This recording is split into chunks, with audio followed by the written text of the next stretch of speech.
বন্ধুরা, তোমরা কি কখনো এমন কাউকে দেখেছো যার কথায় পাহাড় স্তব্ধ হয়ে যায়, যার চোখে তাকালে মনে হয় আল্লাহর কোনো রহমত ঝরে পড়ছে? আজ আমি তোমাদের এমন একজন অলৌকিক মানুষের গল্প বলবো, যিনি শুধু ইতিহাসের পাতায় নয়, বরং লাখো মানুষের অন্তরে ঠাঁই করে নিয়েছেন। তিনি হলেন গরিবে নেওয়াজ হাজা মঈনুদ্দিন চিশতি রহমউল্লাহ। গভীর রাত, সমস্ত শহর ঘুমে ডেকে আছে, আকাশে ঝলমলে তারা, আর সেই নীরবতায় হাজা মঈনুদ্দিন রহমউল্লাহ মাটির ঘরে ঘুমিয়ে আছেন। ঠিক তখনই এক আশ্চর্য ঘটনা ঘটল। তার কক্ষ আলোয় ঝলমল করতে লাগলো।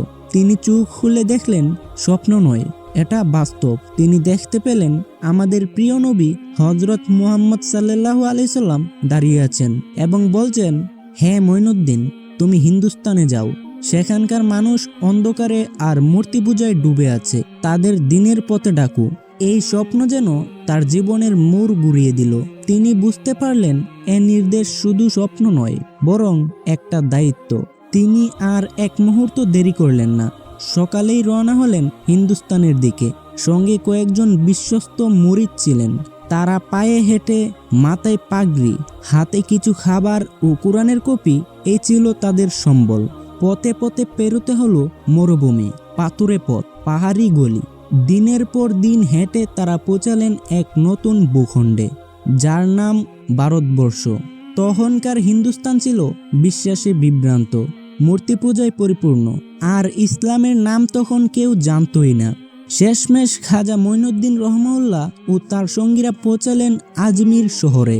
তারা শহরে ঢুকেই দেখতে পেলেন মূর্তির সামনে হাত জোর করে প্রার্থনা করছে শত শত মানুষ। কাঠে পাথরে বিশ্বাস করে বসে আছে, কোথাও কেউ আল্লাহকে স্মরণ করছে না। আজমির শাসন করতেন রাজা পৃথ্বীরাজ। রাজা পৃথ্বীরাজ মুসলমানদের ঘৃণা করতেন। নবীজির নাম শুনলে ক্রোধে লাল হয়ে যেতেন। এমন শাসকের দেশে ইসলামের দাওয়াত, এ যেন আগুনে পানি ঢালার চেয়েও কঠিন কাজ। কিন্তু হাজা মঈনুদ্দিন রহমউল্লাহ থামেননি। তিনি শহরের এক পাহাড়ের পাশে বসে মাটির ঘর বানালেন। তিনি ইবাদত করতেন, রাতে কান্না করে দোয়া করতেন, আর সব সময় মানুষকে ডাকতেন এক আল্লাহর পথে। একদিন এক অলৌকিক কাহিনী ঘটল। হাজা মঈনুদ্দিন রহমউল্লাহ ধ্যানমগ্ন হয়ে বসে আছেন। এমতো অবস্থায় নামাজের সময় হয়ে গিয়েছে। হাজা মঈনুদ্দিন রহমউল্লাহ তার মুরিদদের বললেন, অজুর জন্য একটু পানি নিয়ে আসো। সঙ্গে সঙ্গে তার দুজন মুরিদ তখন পানি খুঁজতে গেলেন। কিছু দূরে গিয়ে দেখলেন এক বিশাল সাগর, যার নাম আনার সাগর। কিন্তু চারপাশে রাজা পৃথ্বীরাজের সৈন্যরা পাহারা দিচ্ছে। তারা তখন একটু সাহস করে জিজ্ঞাসা করলো, ভাই, একটু পানি নেব? তখন সৈন্যরা চোখ রাঙিয়ে বলল, এই পানি শুধুই রাজপরিবারের জন্য, কেউ ছুঁতে পারবে না, পালাও এখান থেকে। তখন দুজন মুরিদ মন খারাপ করে ফিরে এলো এবং ঘটনাটা হাজা মঈনুদ্দিন রহমউল্লাহর কাছে সবটা খুলে বলল। তখন হাজা মঈনুদ্দিন রহমউল্লাহ একটু নীরব থাকলেন। তোমরা আল্লাহর নামে যাও, এবার সাগরকে গিয়ে বলো খাজা মঈনুদ্দিন পাঠিয়েছেন। যদি আল্লাহ চান তাহলে এক ফুটাও সাগরে থাকবে না। বন্ধুরা, তারপর যা ঘটলো তা শুনলে তোমার শরীরের লোম দাঁড়িয়ে যাবে। মুরিদরা গিয়ে আনার সাগরের পাশে দাঁড়ালো। তখন সৈন্যরা আবার বলল, তোমরা আবার এসেছো কেন? তখন মুরিদরা বললেন, এবার সাগরের কাছে পানি চাইতে এসেছি, তোমাদের কাছে না। তারপরে তারা একটা লোটা তুলে বলল, হে আনার সাগর, আল্লাহর হুকুমে তুমি এই লোটায় ঢুকে যাও। এতটুকু বলতেই আনার সাগরের বিশাল পানি ঢুকে গেল সেই ছোট্ট লোটার ভিতর। সেনারা তখন চিৎকার করে উঠল। তারা বলল, এটা কিভাবে সম্ভব? অনেকেই সেদিন চোখে পানি নিয়ে বলল, এই ফকির সাধারণ কেউ না, তিনি অলৌকিক ক্ষমতার অধিকারী। কেউ কেউ দৌড়ে রাজাকে খবর দিতে গেল, আবার কেউ বলল, এটা তো জাদু। রাজদরবারে খবর পৌঁছাতে রাজা রেগে গেলেন। তিনি সাথে সাথে হাতির পিঠে চড়ে সঙ্গে করে শত শত সৈন্য নিয়ে রওনা হলেন সাগরের কিনারায়। তিনি এসে দেখলেন সত্যি সাগর শুকিয়ে গেছে। তিনি চিৎকার করে বললেন, কে তুমি? কিভাবে এমন করো? তুমি কি জাদুকর? হাজা মঈনুদ্দিন রহমউল্লাহ চোখ বন্ধ করে বললেন, আমি কোনো জাদুকর নই, আমি আল্লাহর একজন গরিব বান্দা। তোমরা যখন পানি নিতে নিষেধ করেছিলে, আল্লাহ নিজেই তার বান্দাদের জন্য ব্যবস্থা করে দিয়েছেন। রাজা তখন কিছুটা নম্র হয়ে বলল, আমাদের লোকজন তৃষ্ণার্ত, শিশুরা কাঁদছে, অসুস্থরা পানি চায়, দয়া করে আপনি পানি ফিরিয়ে দিন। খাজা মঈনুদ্দিন রহমাউল্লাহ তখন আল্লাহর কাছে দোয়া করলেন এবং লোটাটি সাগরে ডাললেন। সাথে সাথে আবার সাগরটি পানিতে পূর্ণ হয়ে গেল।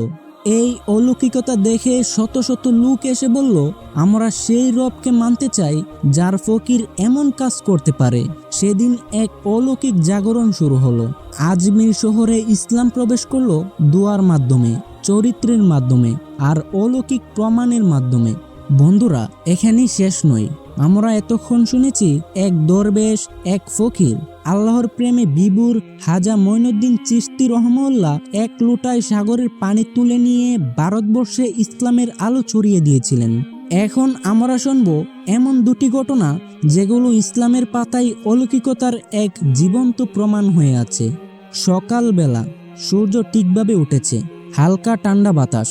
খাজা মঈনুদ্দিন রহমাউল্লাহ আজমির শহরের পথে পথে হাঁটছেন। হঠাৎ এক মন্দিরের পাশ দিয়ে যাবার সময় তিনি দেখতে পেলেন একটি ছোট্ট মেয়ে, যার বয়স 10 থেকে 12 বছর হবে। সে মাটিতে বসে কান্না করছে, চোখ লাল, নাক দিয়ে পানি পড়ছে। পাশে একটা ছোট্ট পাত্রে দুধ রাখা। খাজা মঈনুদ্দিন রহমাউল্লাহ তখন থামলেন। তিনি জিজ্ঞাসা করলেন, মা, তুমি কাঁদছো কেন? মেয়েটি তখন কাঁদতে কাঁদতে বলল, বাবা, আমি প্রতিদিন মন্দিরে এসে এই দেবতাকে দুধ খাওয়াই। আমার মা বলে যদি দুধ খাওয়াতে পারি তাহলে দেবতা খুশি হবে, কিন্তু আজ আমি অনেক দুধ এনেও খাওয়াতে পারছি না। মা বলেছে আমি পাপ করেছি, তাই মূর্তি আজকে খাবে না। বন্ধুরা, তোমরা কল্পনা করতে পারো এমন নিষ্পাপ বিশ্বাস, এমন কান্না। খাজা মঈনুদ্দিন রহমাউল্লাহ কিছুক্ষণ চুপ করে রইলেন। মেয়েটির মাথায় হাত রেখে বললেন, মা, তুমি কেঁদো না, আজ মূর্তি দুধ খাবে, কিন্তু আল্লাহর হুকুমে। তখন তিনি মন্দিরে প্রবেশ করলেন। উপস্থিত সবাই থমকে গেল। কেউ কেউ চিৎকার করে বলল, ফকির মন্দিরে কেন? কেউ কেউ বলতে লাগলো, এত মন্দিরকে অপবিত্র করে ফেলছে। কিন্তু খাজা মঈনুদ্দিন রহমাউল্লাহ শান্তভাবে এগিয়ে গেলেন, মূর্তির সামনে দাঁড়ালেন। সবার সামনে তিনি বললেন, হে মূর্তি, যদি তুই শক্তি রাখিস তবে এই নিষ্পাপ মেয়েটির কষ্ট দূর কর। আল্লাহ তাআলার হুকুমে তার দুধ খেয়ে তুই প্রমাণ করে দে। মেয়েটিকে বললেন, মা, তুমি দুধ দাও। সবার সামনে নিঃশব্দে সে ছোট্ট মেয়েটি এগিয়ে গেল, দুধের পাত্রটি মূর্তির সামনে ধরল। আর ঠিক তখনই মূর্তি নিজে থেকে দুধ খেতে শুরু করলো। আল্লাহু আকবার। পুরো মন্দিরে চিৎকার আর কান্না। সবাই তো জানতো এই মূর্তি দুধ খেতে পারে না। কেউ কেউ কাঁদতে লাগলো, কেউ কেউ ভয়ে দূরে পালিয়ে গেল, কেউ আবার অজ্ঞান হয়ে পড়ে গেল। মন্দিরের পুরোহিতরা পর্যন্ত স্তব্ধ হয়ে গেছে। কেউ মুখে হাত দিয়ে বলল, এটা অলৌকিক, এত কোনো জাদু নয়। তখন মেয়েটি চোখ মুছে খাজা মঈনুদ্দিন রহমাউল্লাহর পায়ে পড়ে গেলেন এবং বললেন, বাবা, আমি কালেমা পড়তে চাই। আমি এখন বুঝেছি আল্লাহই একমাত্র খোদা, তিনি সকল শক্তির অধিকারী। সেদিন শুধু মেয়েটি নয়, সে মন্দিরে থাকা আরো 12 জন হিন্দু ইসলাম ধর্ম গ্রহণ করেন। এদের মধ্যে কেউ ছিল পুরোহিতের পরিবার থেকে, আবার কেউ বা ছিল সাধারণ মানুষ। সারা শহরে ছড়িয়ে পড়ল, মূর্তিকে দুধ খাইয়েছেন ফকির, দুধ খেয়েছে সে। রাজপ্রাসাদে গুজব গেল, রাজার কানে গিয়ে ঠেকলো এ কথাগুলো। কিন্তু এরপর যা ঘটল তা ছিল আরো চমকপ্রদ। আজমির শহরের একদল লোক খাজা মঈনুদ্দিনের জনপ্রিয়তায় ভয় পেয়ে গেল। তারা বলল, তাকে থামাতে হবে, নয়তো সব মুসলমান হয়ে যাবে। তারা সবাই তখন জড়ো হলো রাজার দরবারে। তারা এক চক্রান্ত তৈরি করলো। তারা বলল, তাকে আগুনে ঢুকতে বাধ্য করা হবে। যদি সে পুড়ে মারা যায় তাহলে তাকে জাদুকর বলে প্রমাণ করা যাবে। যেই বাবা সেই কাজ। তখন এক বিশাল চুল্লি বানানো হলো, কাঠ, ঘি, তেল দিয়ে আগুন জ্বালানো হলো। চারপাশে হাজার হাজার লোক জড়ো হলো। কেউ দেখছে, কেউ হাসছে, কেউ বা বয়ে চুপ করে আছে। খাজা মঈনুদ্দিন রহমাউল্লাহ আগুনের দিকে এগিয়ে যাচ্ছেন, তার হাতে তসবিহ, মুখে দোয়া। কেউ কেউ বলল, আপনি পুড়ে যাবেন। তিনি হেসে বললেন, যে আল্লাহ ইব্রাহিম আলাইহিস সালামকে আগুন থেকে রক্ষা করেছেন, তিনি চাইলে আমাকেও রক্ষা করবেন। তারপর সোজা আগুনের ভেতরে প্রবেশ করলেন। বন্ধুরা, চারপাশ তখন স্তব্ধ, সময় থেমে গেল যেন।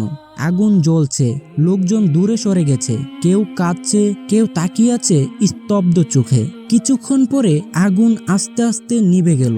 দুয়ার ভেতর থেকে বেরিয়ে এলেন এক অলৌকিক মুখ, হাজা মঈনুদ্দিন রহমাউল্লাহ। তার শরীরের একটি পশম পর্যন্ত পুড়েনি। সেই ঘটনা রাতারাতি আগুনের মতো ছড়িয়ে পড়ল।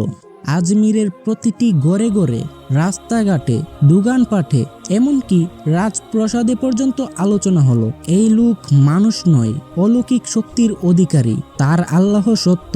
তখন হাজার হাজার মানুষ এলেন, তার সামনে বসে তারা কান্না করতে লাগলো এবং বলল, আমরা ইসলাম গ্রহণ করতে চাই, আমাদেরকেও সেই রবের পথ দেখান, আপনি যার ইবাদত করেন। আজমির শহর যেন বদলে গেল। মানুষ হিংসা ভুলে গেল, অহংকার ছেড়ে দিল। চারিদিকে বেশে বেড়াতে লাগলো এক ডাক, লা ইলাহা ইল্লাল্লাহু মুহাম্মাদুর রাসূলুল্লাহ।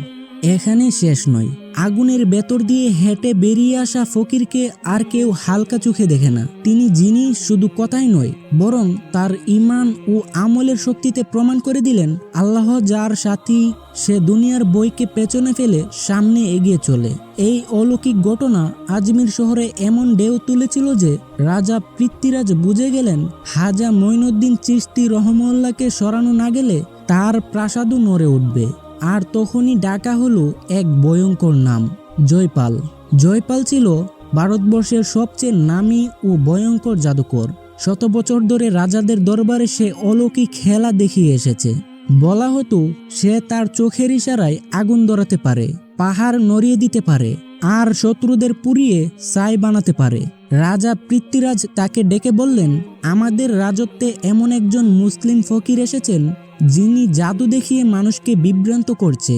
সে অলৌকিকতা দেখায়, আগুনে ঢুকে পড়ে, মূর্তিকে কথা শোনায়। তুমি গিয়ে তাকে থামাও, তুমি ছাড়া আর কেউ পারবে না। জয়পাল তখন হেসে বলল, এক ফকির, আমি তাকে ধুলোয় মিশিয়ে দেব। তারপর তারা গেল পাহাড়ের কিনারায়। হাজা মঈনুদ্দিন চিশতি রহমাউল্লাহের বাসস্থান ছিল এক পাহাড়ের পদদেশে। জয়পাল সেই পাহাড়ের উপরে গিয়ে শুরু করলো তার জাদু। দুয়ার কুণ্ডলি উঠছে, মন্ত্র পড়া হচ্ছে, আগুন চোরা হচ্ছে। লোকেরা দূর থেকে তাকিয়ে আছে, পাহাড় যেন কেঁপে উঠছে। মনে হলো এই বুঝি দশে গিয়ে সবকিছু চাপা পড়ে যাবে। মুরিদরা বয়ে কাঁপছে। কেউ দূরে এসে বলল, হুজুর, পাহাড় তো দশে পড়ছে। কিন্তু হাজা মঈনুদ্দিন চিশতি রহমাউল্লাহ চুপচাপ বসে আছেন। চোখ বন্ধ করে বললেন, ইয়া হাফিজু। তারপর আঙ্গুল তুলে বললেন, হে পাহাড়, যদি আল্লাহর আদেশে এসে থাকো থেমে যাও, আর শয়তানের হুকুমে এসে থাকো তবে তুমি ফিরে যাও। বন্ধুরা, ঠিক তখনই পাহাড় থেমে গেল, যেন কেউ সময়ের চাকা থামিয়ে দিয়েছে। পাহাড় স্থির, হাওয়া স্তব্ধ, মানুষ স্তব্ধ। জয়পাল থমকে গেল। এ কিভাবে সম্ভব? কিন্তু জয়পাল দমে গেল না। সে শুরু করলো তার শেষ অস্ত্র। আকাশে ধোঁয়া, বিদ্যুৎ, আগুন সবকিছু ছুঁড়ে মারতে লাগলো। চারদিক কালো হয়ে গেল, মেঘ গর্জে উঠল, বৃষ্টির বদলে আগুন পড়তে লাগলো। আজমির শহরটা যেন যুদ্ধক্ষেত্র হয়ে গেল।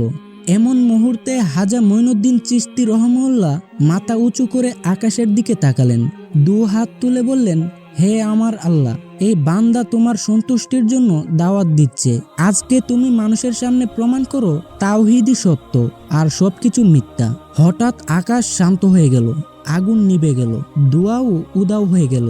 আকাশে সূর্য ফুটে উঠল, আর জয়পাল কাঁপতে কাঁপতে মাটিতে বসে পড়ল। সে কাঁদতে কাঁদতে বলল, আমি জাদুকর, শক্তিশালী, ভয়ঙ্কর, তবুও তুমি আমাকে হারিয়ে দিলে শুধুমাত্র একটি কথায়। আজকে বুঝলাম তুমি এক ফকির নও, তুমি আল্লাহর ওলি। আমি এখন বুঝি এই দুনিয়ার সবকিছুর উপরে আছে একমাত্র আল্লাহ। সেই দিন জয়পাল মাটিতে পড়ে গেল, চোখে অশ্রু, কণ্ঠে কম্পন।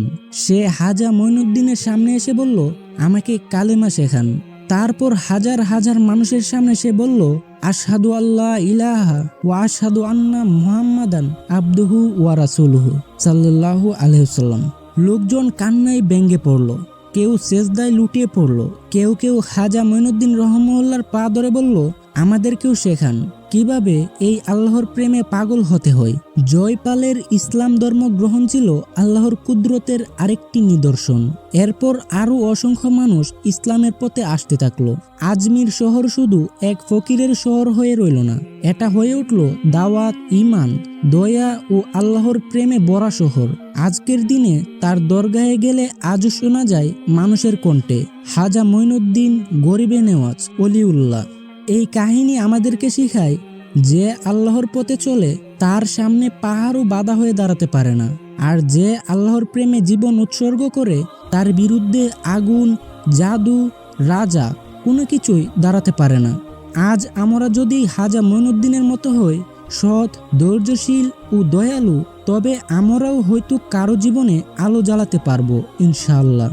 বন্ধুরা, এ ছিল খাজা মঈনুদ্দিন চিশতি রহমাহুল্লাহর 3টি অলৌকিক জীবন বৃত্তান্ত গল্প।